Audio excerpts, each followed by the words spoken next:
People start and stop projects all the time. Ask any maker, and they can probably point to a shelf, a bin, or an entire corner of their shop that's basically a museum for good intentions.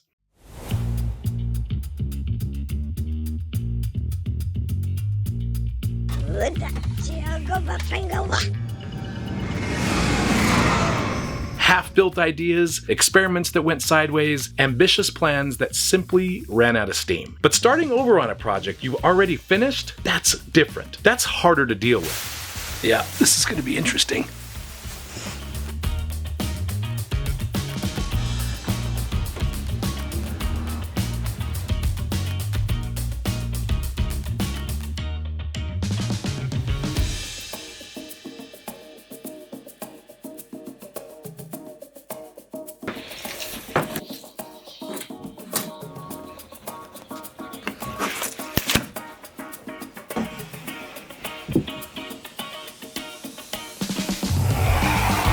Once something is done, or at least done enough, there's this invisible line we draw in our minds. Crossing back over it can be really frustrating. Have you ever missed an exit on a highway and had to double back over ground you already covered? Yeah, it's a bit like that. You told yourself it was finished. You showed it to people. Maybe you even celebrated it. Or, in my case, you put it on YouTube for everybody to see it. And yet, you still see the flaws every time you walk past it. In my case, that's the Millennium Falcon inspired bench.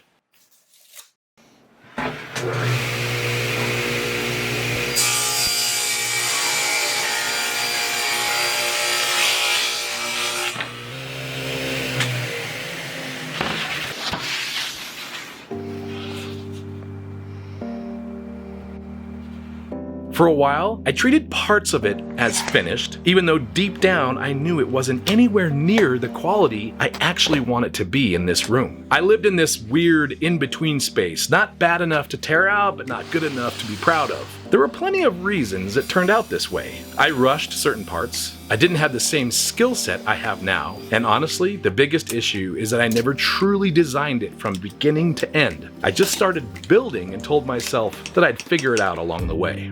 Which, to be fair, that can work sometimes. But more often, the approach leads to something that looks cool, but it also looks like it's chasing its own tail.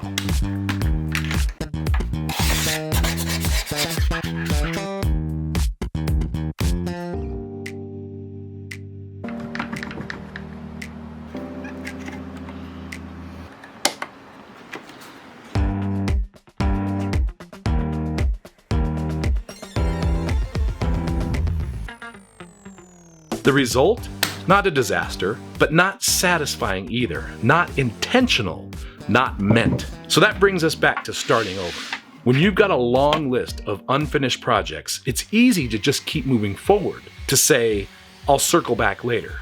In my case, that meant finding creative ways to put a band-aid on what essentially was a broken arm. And honestly, I'm done building things that way. If you watched our last video, you know I'm done is kind of become my new mantra. Not done in the sense of quitting, but done cutting corners, done compromising on things I actually care about, and done pretending good enough is enough for this space.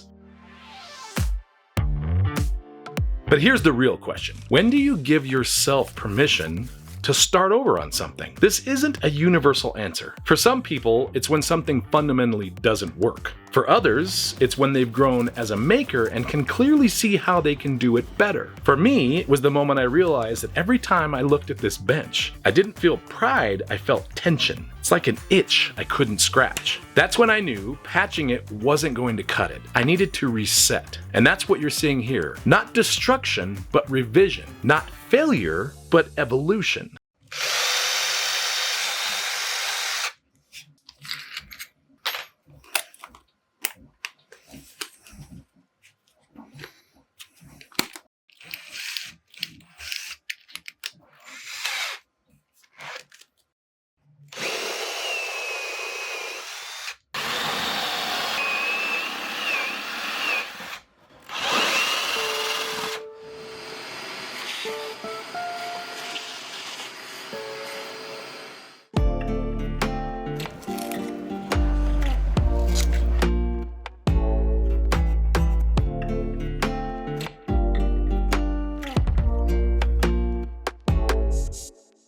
Taking something apart doesn't erase the time you spent on it. It doesn't make your earlier effort meaningless. If anything, it's proof you've learned, improved, and raised your own bar. Now, I do understand that starting over can sometimes be a financial burden. Material isn't cheap, and you can't always reuse everything. So just to be clear, I'm not ignoring the fact that in some cases, you could be spending more time and more money, and in other cases, a lot more money. I don't take that lightly, and I don't think you should either. I also realize that time can be just as valuable, and starting over means you're gonna have to spend more of it. However, it might all be worth it.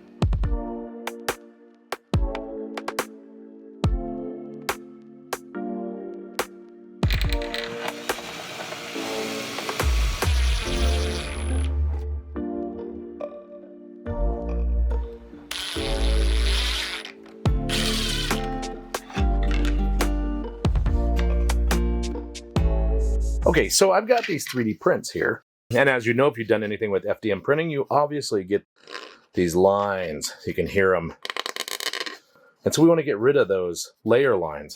And one of the easiest ways that I've found is to take something like glazing putty, and then you mix it with some acetone, and you create a slurry. Now, the big thing is you're going to make sure you do a paper cup of some kind, because if you put this into a plastic cup, then you're going to melt it. And what we're going to do is make this slurry that we can go ahead and then paint on to our 3D print. You can take a popsicle stick, and we'll mix this up. There's some little thickness to it. You want it so you can paint and it'll fill in all the gaps. Pretty simple. I've got an acid brush here to put some gloves on. You're just going to take some of that slurry and you're just going to paint it in. And then it'll fill in all those gaps, and then we'll have to sand it back later, and then we'll do some filler primer and whatnot. To me, this is a lot faster than some of the other methods I've tried to get these prints nice and smooth.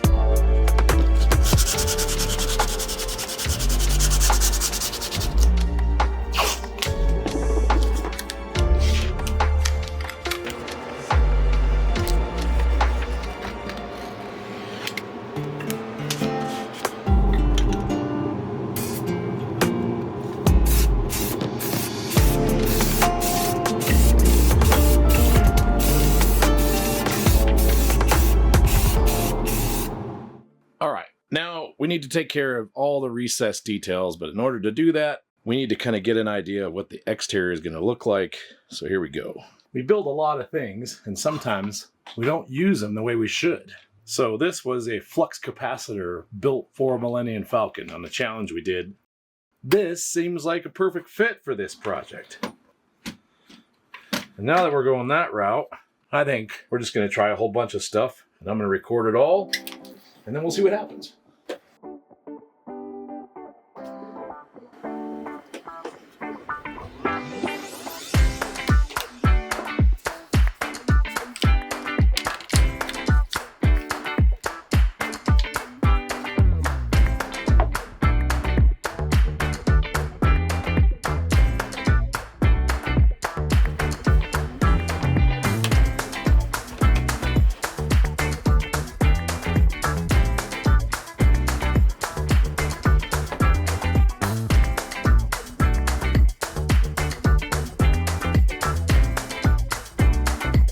Okay, this is a pretty decent layout, and I'm kind of digging the way it all looks. I'm going to have to do some things in here to elevate this and find different ways to mount these things, but the layout itself I think is going to work. So now we can start systematically figuring out how to mount everything in place.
So if you're watching this and you're thinking about a project of your own, maybe something sitting unfinished or something you finished but never really loved, I want to say this clearly. You are allowed to start over. You're allowed to change your mind. You're allowed to revisit your own work. You're allowed to look at something and say, I can do it better. Starting over isn't a step backwards. It's usually a step forward. You just don't realize it until you're already moving. And in a space like this, a room meant to feel like another galaxy, I'd rather build something twice and get it right than live with something that never quite felt like it belonged. I guess in my case, it's building something 3 or 4 times depending on what part of the room we're talking about, but you get my point.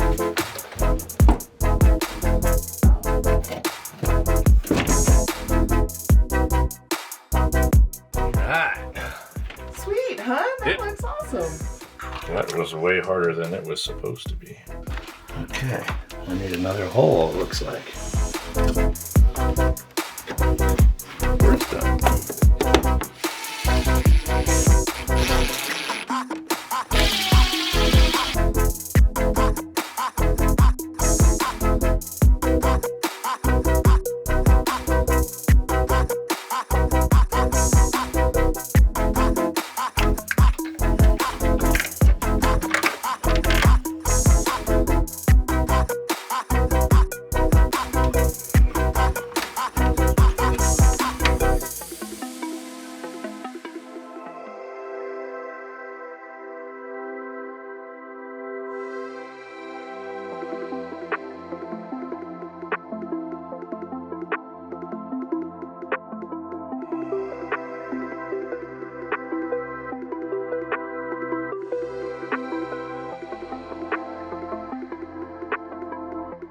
So that's what this is. Not giving up, not tearing down, just recalibrating. Sometimes the bravest thing you can do as a maker isn't finishing a project. It's having the courage to start that project all over again. I appreciate you coming on this starting over journey with me, and I can't wait until the next time we're building something out of nothing. Hey, no weathering yet.